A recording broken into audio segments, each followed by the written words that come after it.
வியாபாரத்திலே பரக்கத்தை அடைந்து கொள்வதற்கு செய்ய வேண்டிய இரண்டாவது அமல் குர்ஆன் திலாவத். குர்ஆனை அதிகமாக ஓதுவது, இரவெல்லாம் ஓதுவது, பகலெல்லாம் ஓதுவது, கண் குளிர கல்பு குளிர ஓதுவது.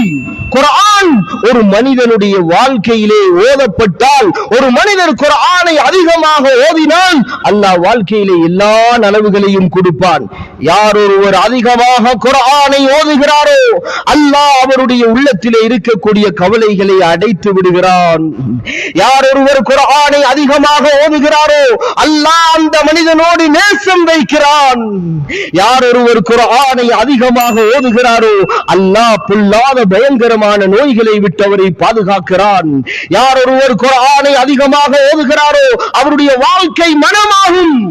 யார் ஒருவர் குர்ஆனை அதிகமாக ஓதுகிறாரோ அவருடைய வீடு எப்பொழுதும் செழிப்பாக இருக்கும், பரக்கத்து நிறைந்ததாக இருக்கும். குர்ஆனுடன் தொடர்பாகவும் குர்ஆனை அதிகமாக ஓதுவோம், வாழ்க்கையிலே மன நிம்மதி கிடைக்கும், வாழ்க்கை ஒளிமயமாகும், வாழ்க்கை சுபீட்சகரமாக மாறும், வாழ்க்கை காப்புறுதியாக மாறும். அல்லாஹ் மனமான வாழ்க்கையை தருவான். ஒரு இமாம் இருந்தார், இமாம் நாஃபி ரஹிமஹுல்லாஹ். உலக பிரசித்தி பெற்ற மிகப்பெரிய 10 காரிமார்களில் ஒருவர் இமாம் நாஃபி ரஹிமஹுல்லாஹ். அவர் பாடம் நடத்தி கொண்டிருந்தார்கள் மாணவர்களுக்கு. அவர்களுடைய வாயிலிருந்து கஸ்தூரி வாசனை வெளியாகிக் கொண்டிருந்தது. அவர் நடந்து போனாலும் பக்கத்திலே வாசனை, அந்த மனம் வெளியாகிக் கொண்டிருந்தது.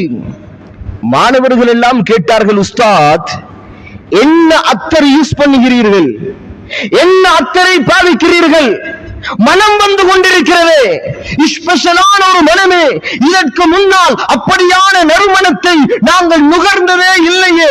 அப்படித்தானே பொதுவாக யாராவது ஒரு நல்ல நறுமணத்தை பூசிவிட்டால் நாங்கள் போய் கேட்போமா இல்லையா, என்ன அத்தர் பாவிக்கிறீர்கள், அதனுடைய பேர் என்ன என்று கேட்போமா இல்லையா? அந்த மாணவர்கள் கேட்டார்கள், உஸ்தாத் என்ன அத்தர் யூஸ் பண்ணுகிறீர்கள், எதை பாவிக்கிறீர்கள், மனம் வந்து கொண்டிருக்கிறது. சொன்னார்கள், எப்படி மனம் வராமல் இருக்கும், வரத்தானே செய்யும். குர்ஆனுடன் அதிகமாக தொடர்பு வைத்திருந்தார்கள்.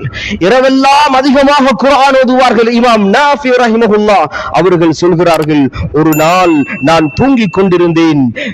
அல்லாஹ்வுடைய தூதர் முஹம்மது ரசூலுல்லாஹ் ஸல்லல்லாஹு அலைஹி வஸல்லம், கொஞ்சம் சொல்லுங்களேன் ஸலவாத்தை.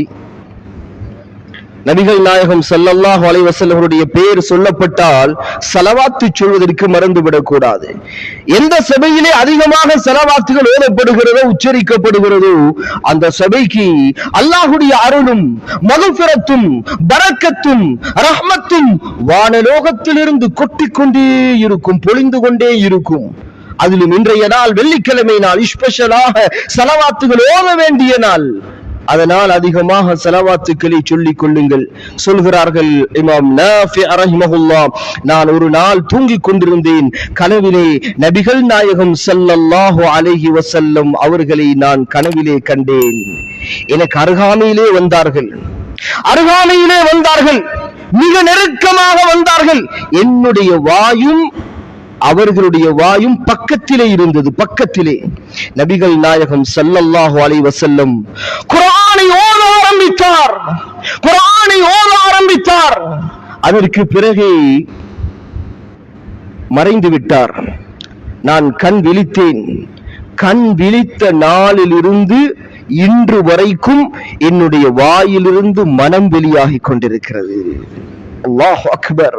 குர்ஆன், யாருடைய வாழ்க்கையிலே குர்ஆன் அதிகமாக ஓதப்படுகிறதோ அல்லாஹ் மனமான வாழ்க்கையை கொடுப்பான், வாழ்க்கையிலே செல்வ செழிப்பை கொடுப்பான், பரக்கத்தை ஏற்படுத்துவான். ஒரு நபித்தோழர் ஓடோடி வந்தார்கள், அல்லாஹ்வின் தூதரே கடன்கள் அதிகரித்து விட்டது, பிரச்சனையோடு வாழ்ந்து கொண்டிருக்கிறேன், எளிமையோடு வாழ்ந்து கொண்டிருக்கிறேன், என் பக்கத்து வீட்டார்களுக்கும் வசதி இல்லை, அவர்களும் வறுமையால் வாடுகிறார்கள், நாயகமே எனக்கு உதவி செய்வதற்கு அவர்களுக்கும் முடியாது, நானும் கஷ்டமாக இருக்கிறேன், என்னுடைய அயல் வீட்டு மக்களும் கஷ்டத்தோடு எளிமையோடு வாழ்ந்து கொண்டிருக்கிறார்கள், ஒரு அமலை சொல்லித்தாருங்களே நாயகமே, என் கடன்கள் எல்லாம் தீர்க்கப்படுவதற்கு, வசதி வாய்ப்பு கிடைப்பதற்கு. சொன்னார்கள் அல்லாஹ்வுடைய தூதர் முஹம்மது ரசூலுல்லாஹ் ஸல்லல்லாஹு அலைஹி வஸல்லம், நீங்கள் வீட்டுக்குள்ளால் நுழையக்கூடிய நேரத்திலே சலாம் சொல்லிக் கொண்டு நுழைவீர்களே, சலாம் சொல்லுங்கள். அதற்கு பிறகு சூரத்துல் இக்லாஸ் குல் ஹுவல்லாஹு அஹத் சூராவை 3 தடவைகள் ஓதிக்கொள்ளுங்கள்.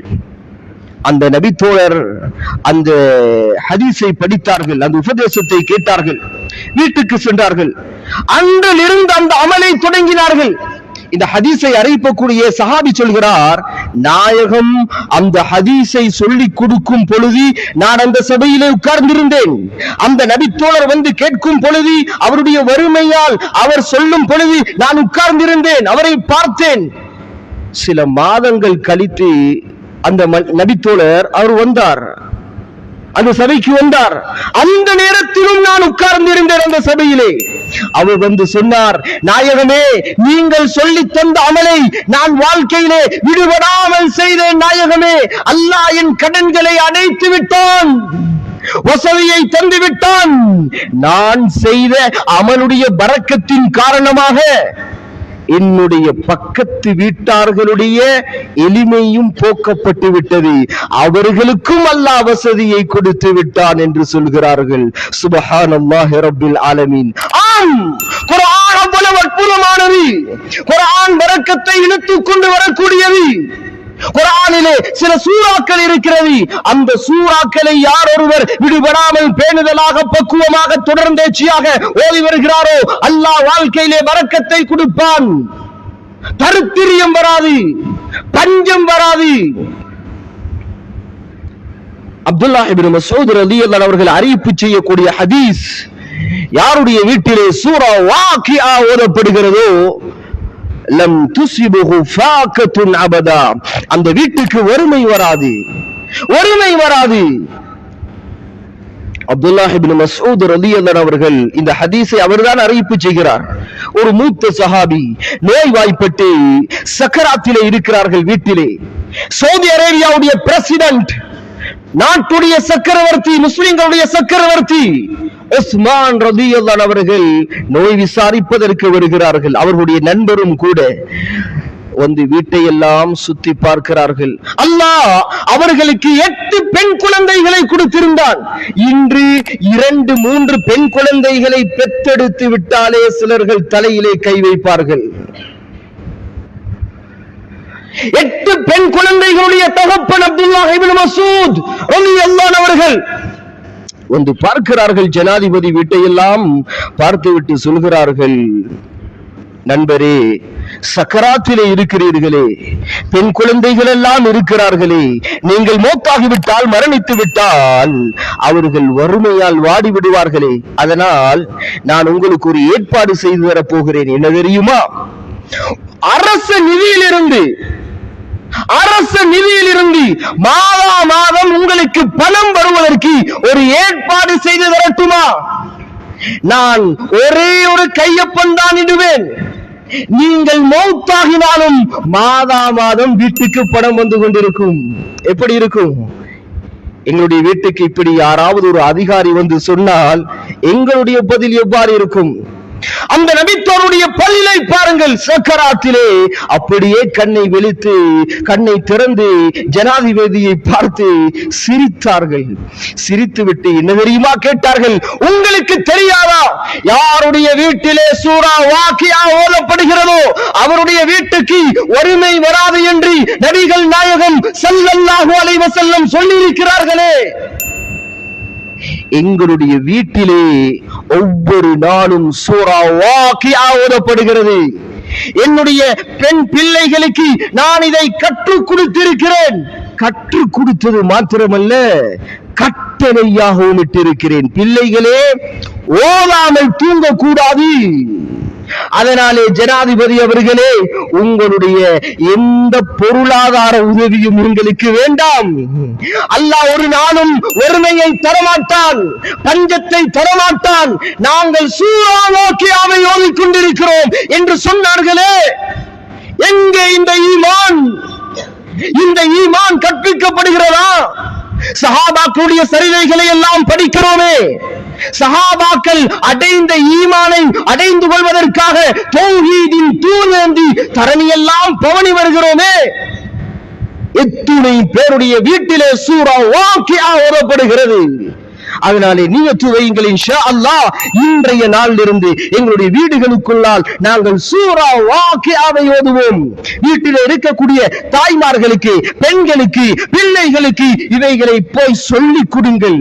குடும்பம் சகிதமாக இருந்து வீட்டுக்குள்ளால் இதை ஓதுங்கள். அல்லாஹ் பரக்கத்தை இழுத்து கொண்டு வருவான். குர்ஆன் ரமலானுடைய காலம், குர்ஆன் இறக்கப்பட்ட காலம். எனவே அதிகமாக ஓதுவோம், குர்ஆனுடன் தொடர்பாகுவோம். அடுத்து வியாபாரத்திலே, வாழ்க்கையிலே பரக்கத்தை அடைந்து கொள்வதற்கு செய்ய வேண்டிய 3வது அமல் ஸலாத்துல் லுஹா.